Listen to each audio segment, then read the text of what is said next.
What if the judge deciding your future was secretly meeting powerful interests behind closed doors? In this gripping story, you'll witness how one courageous leader risked everything to expose a shocking judicial scandal. Discover how speaking truth to power can transform justice, and why refusing to stay silent matters to us all. Case dismissed. Lack of standing. Judge Malcolm Harrington barely looked up from his bench, voice flat as if reading from a script prepared long before anyone spoke. His gavel struck with finality. Karoline Leavitt sat frozen in the back row of the Boston federal courtroom, knuckles white around her notepad.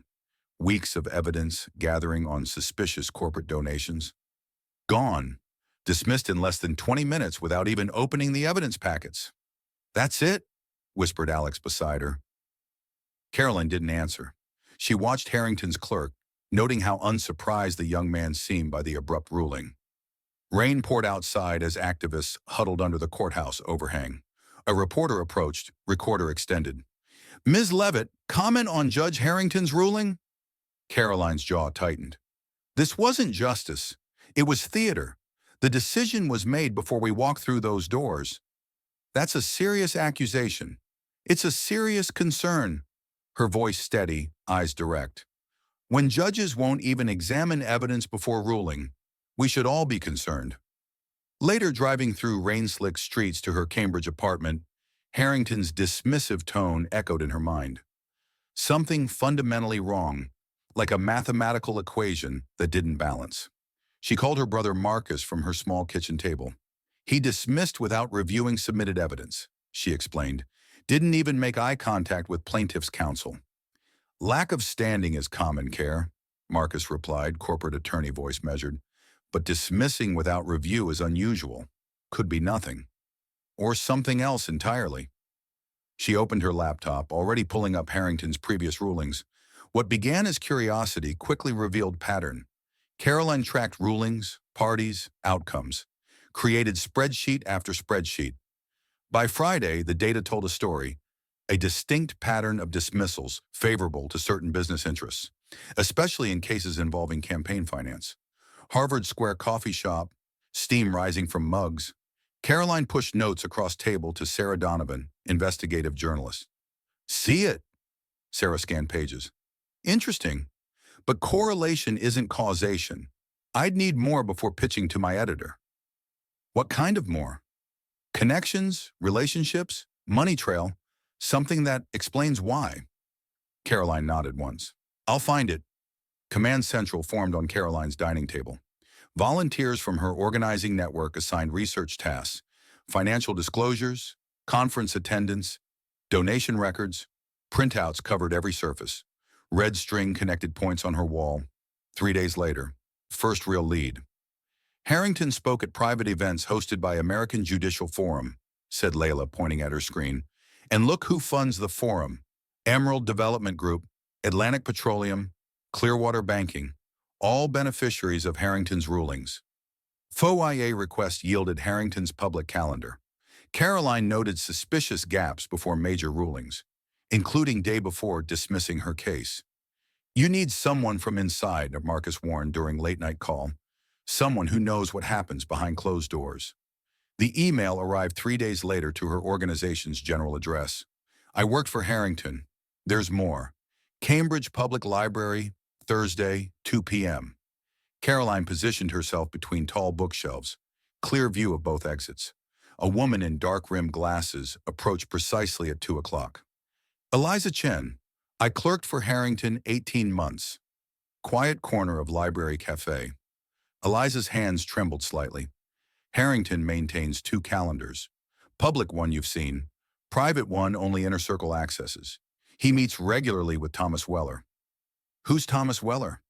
"Consultant representing corporate donors interested in judicial outcomes. Meetings always happen days before favorable rulings." Caroline leaned forward. "Can you prove this?" Eliza shook head.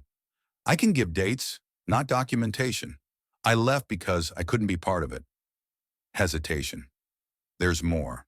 Harrington Family Foundation receives substantial donations from corporations in his courtroom. Never disclosed." "Why tell me this?" "Because system only works if people trust it." Simple words, heavy truth. Karoline needed documentation. Her team dug deeper, uncovered financial ties between Harrington's foundation and corporations benefiting from rulings. Every connection documented, color-coded tabs in evidence binder.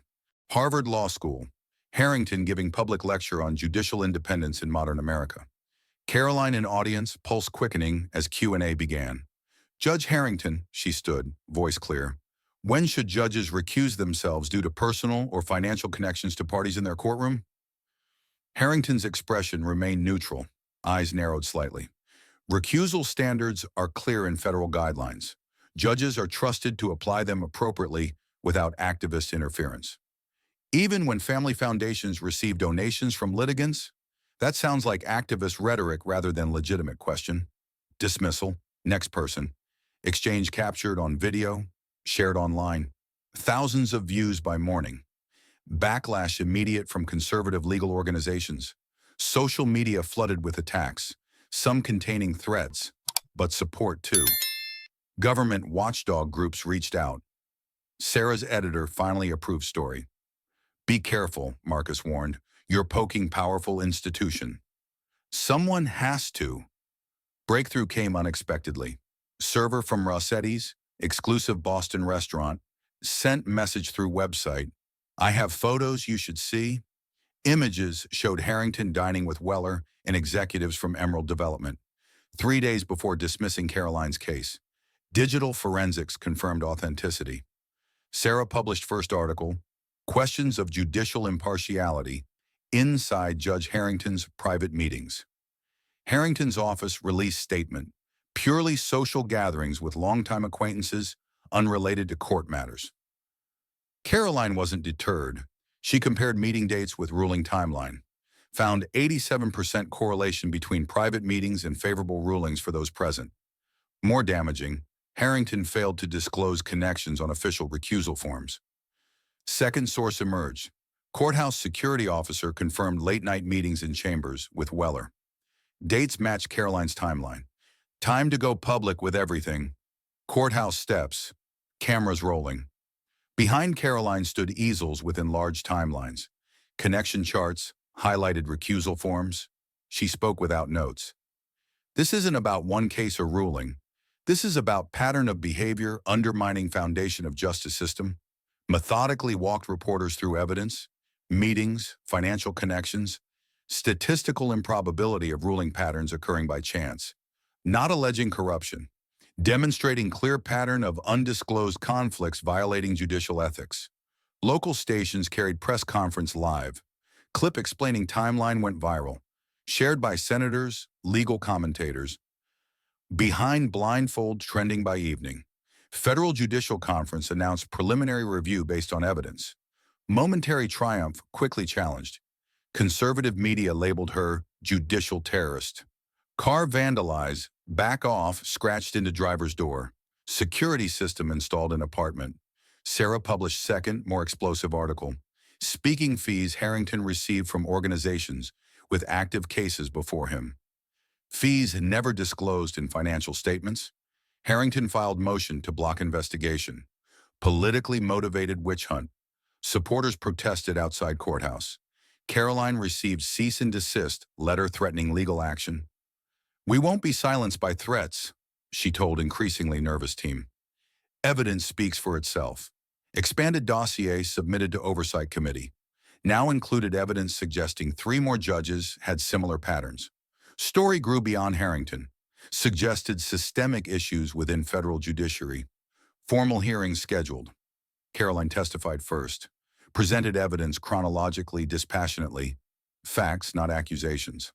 Harrington met Weller and Emerald executives March 12th. Dismissed case challenging Emerald's political donations, March 15th. Financial disclosure never mentioned foundation, received $250,000 from Emerald previous year. Eliza testified despite professional risks. Restaurant server provided sworn statement about overheard dinner conversation. Don't worry, Malcolm understands what's at stake. Committee divided along political lines during questioning. Conservative members focused on Karoline's motivations. Progressive members probed evidence. This isn't partisan, Karoline emphasized. Justice must be blind, not selectively cited. I'd be here regardless which way rulings leaned. Senator Elena Morris tweeted video clip, "Watch citizen courage in action. This is patriotism." Harrington defensive during testimony, contradicted earlier statements, claimed faulty memory when presented with photos and dates. 2 weeks later, committee found significant evidence of impropriety, referred case to Department of Justice. Harrington took immediate leave of absence. Ripple effects throughout judiciary.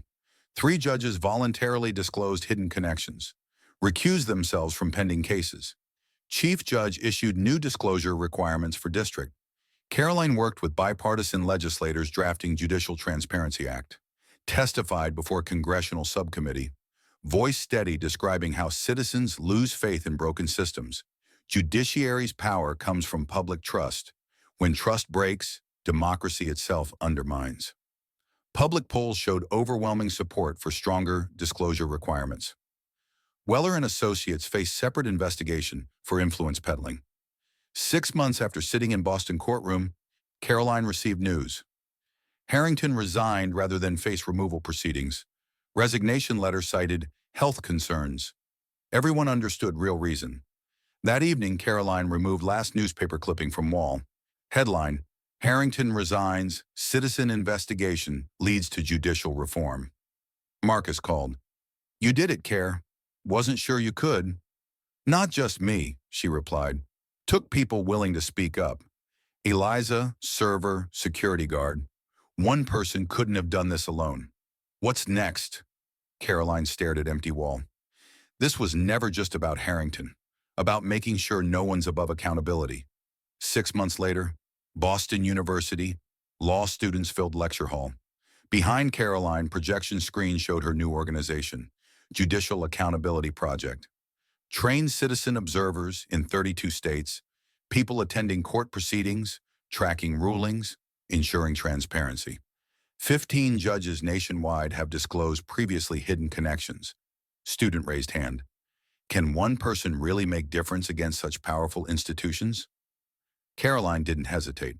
Systems don't change themselves. People change systems. Sometimes just takes one person willing to ask uncomfortable questions. After lecture, Karoline walked through Boston Common. Autumn leaves crunching beneath feet. News alert on phone. Judicial nomination withdrawn after connections to corporate donors revealed by citizen researchers using her organization's methods. She stopped by courthouse where it began. Empty now in evening light. Through window, vacant bench where Harrington once sat. "This is where justice begins again," she whispered. "Not with grand proclamations, with people who refuse to look away." Young lawyer approached as she turned to leave. "Ms. Leavitt, there's a judge in Connecticut with similar pattern. Would your organization be interested?" Karoline nodded. "Let's talk." The fight for transparency would never end. Neither would courage of those standing for it. If you stay silent, you keep the problem, not the peace.